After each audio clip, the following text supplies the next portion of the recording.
Ever been asked to interpret an x-ray and you don't know where to start? Well, follow this simple approach and never be stumped again. It's a really simple mnemonic, doctors ABCDE. All right, so first up is D for details. Really, you're just making sure, is this the right patient? What's the date? And what type of film is this? Next up, R, which stands for ripe.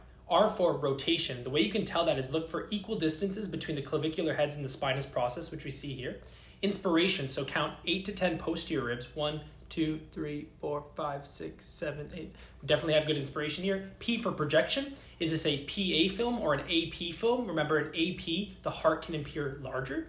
And then E is for exposure. The way to tell if you have a good exposed film is if you can just see the vertebral bodies through the heart. Next is S for soft tissues and bones. So look for any subcutaneous emphysema. Look at all your bony landmarks, your clavicles, ribs. Is there any fractures? Is there any lesions? Now A is for airway. We can start up here in the trachea and trace it down to the carina and then the bronchi, which should be midline as you see here. Think of your causes and look out for a deviation.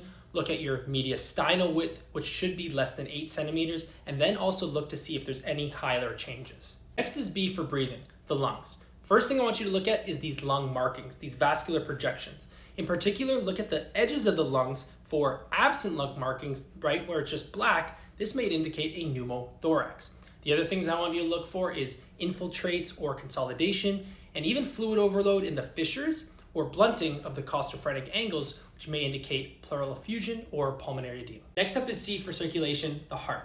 I want you to first look at the cardiothoracic ratio, which is the ratio between the cardia of the heart and the thoracic cage, which should be less than 0.5. The other things you can look for is this aortic knob, and then you can look at the borders of the heart and the shape to look for any abnormalities like a boot shape or dilated cardiomyopathy. Next up is D for diaphragm. Now the right hemidiaphragm is actually higher than the left, and this is because of the liver. I want you to look at the costophrenic angles, making sure that those are clear.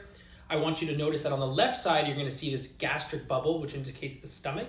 And I also want you to look out for air under the diaphragm, which is a bad sign, as this can indicate perforated viscus. And finally, E is for extras. So that's things like various lines, tubes that you might see. So for instance, an endotracheal tube, which would be 2 centimeters above the carina, a nasogastric tube that's going down through into the stomach. You might see a pacemaker here. You might see a central venous line. So the next time you're asked to interpret an ECG, just follow doctors ABCDE, and that will have you covered.